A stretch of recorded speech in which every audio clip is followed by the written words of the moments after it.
Assalamualaikum warahmatullahi wabarakatuh. Alhamdulillahilladzi 'allamal insana ma lam ya'lam.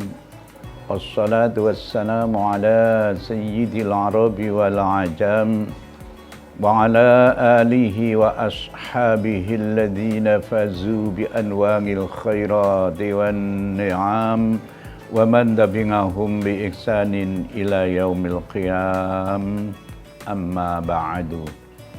Bapak-bapak, ibu-ibu, kaum muslimin muslimat, para pemirsa media sorot yang saya hormati, pada kesempatan yang baik ini dan pula bulan yang suci ini, sama-sama kita menghormati bulan di mana umat Islam harus mau tidak mau mempunyai frekuensi tingkat ketakwaan yang tinggi pada saat bulan suci Ramadan ini.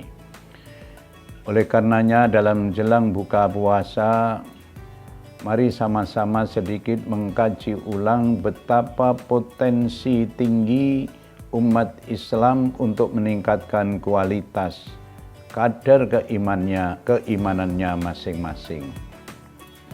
Dalam sebuah kitab Nasaikhul Ibad disitir dan diterangkan di sana, inna sya'airal imani arba'atun.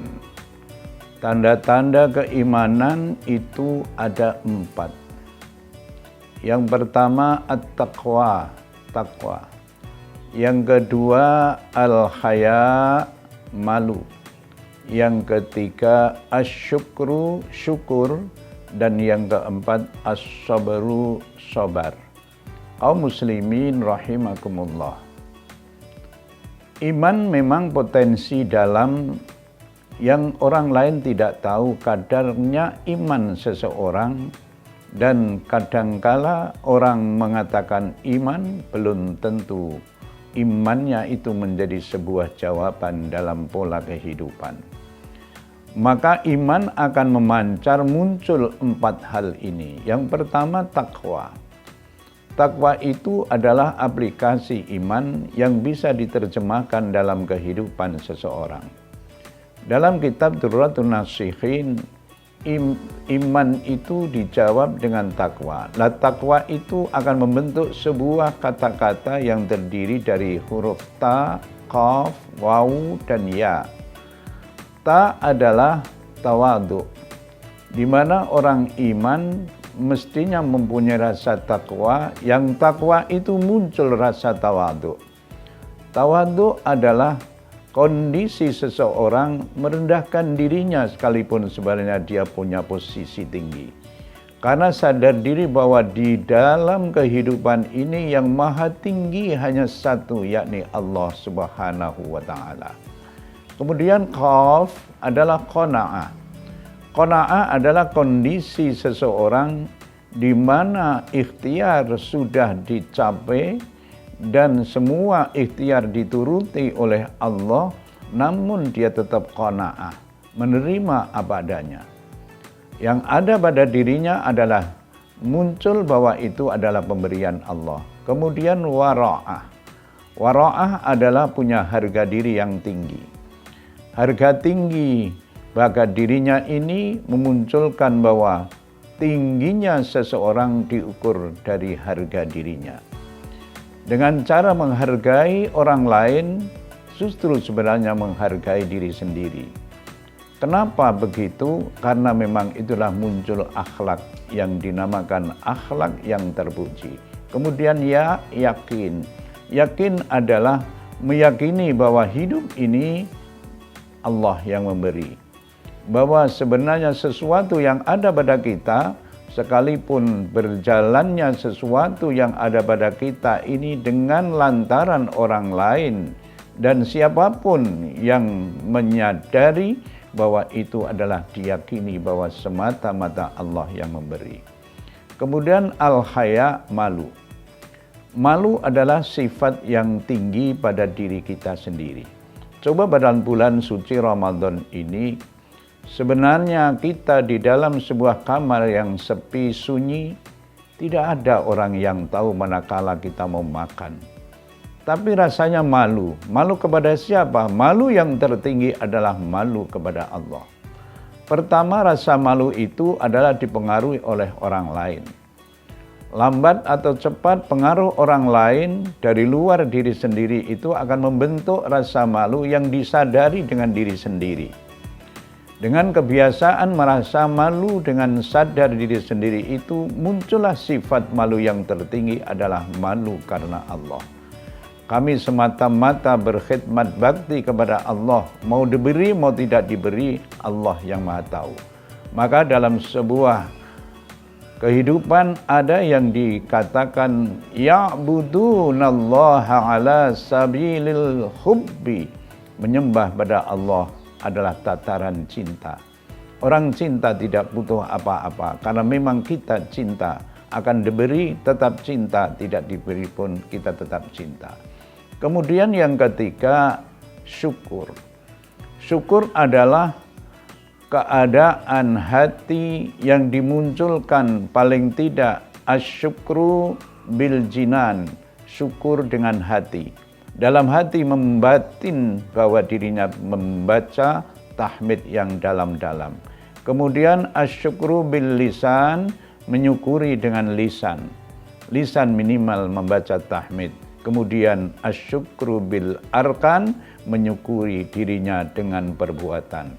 Karena kita diberi kesehatan dan kesempatan syukur kepada Allah, maka berbuatlah yang terbaik untuk agama kita tercinta ini.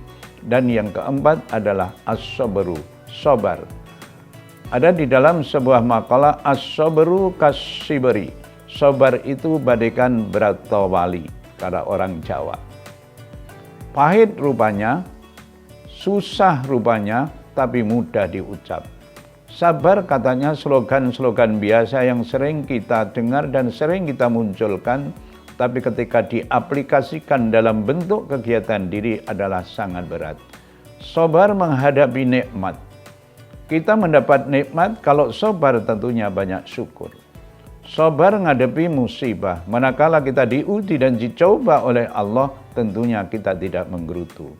Sabar menghadapi maksiat, lingkungan hidup adalah sangat menggoda, tapi karena kita sabar menghadapi maksiat, akhirnya kita tidak terlarut arus maksiat di lingkungan kita.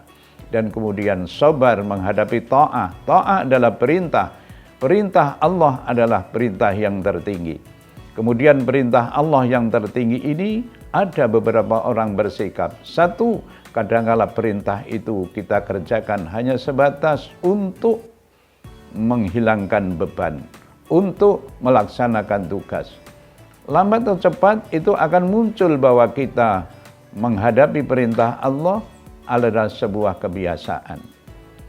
Karena sudah biasa akan muncul tinggi hati kita menghadapi peristiwa Allah yang diperintahkan pada kita, bahwa menghadapi perintah adalah kebutuhan.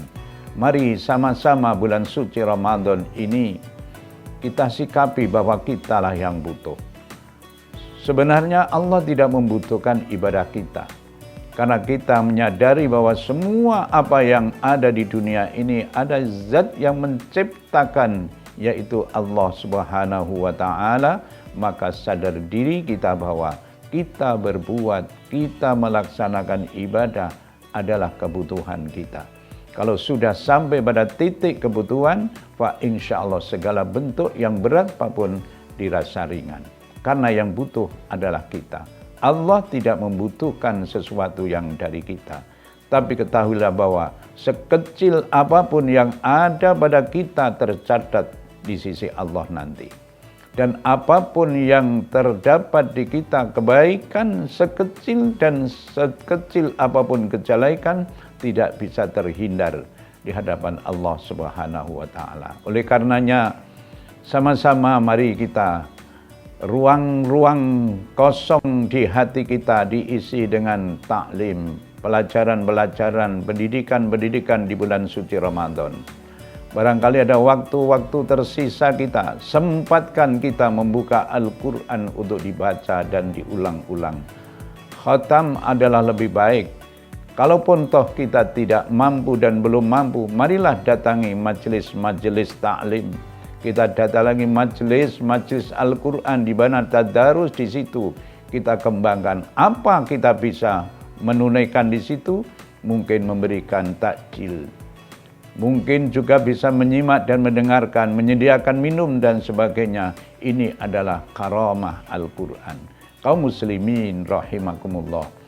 Itulah tentunya sekelumit apa yang bisa saya sampaikan lewat media kita ini, yakni Suara Tercinta. Barangkali apapun yang ada pada kita, mari kita simpulkan bahwa kita kembalikan kepada Allah, sekalipun sesuatu yang datang melalui berbagai macam cara Allah memberi.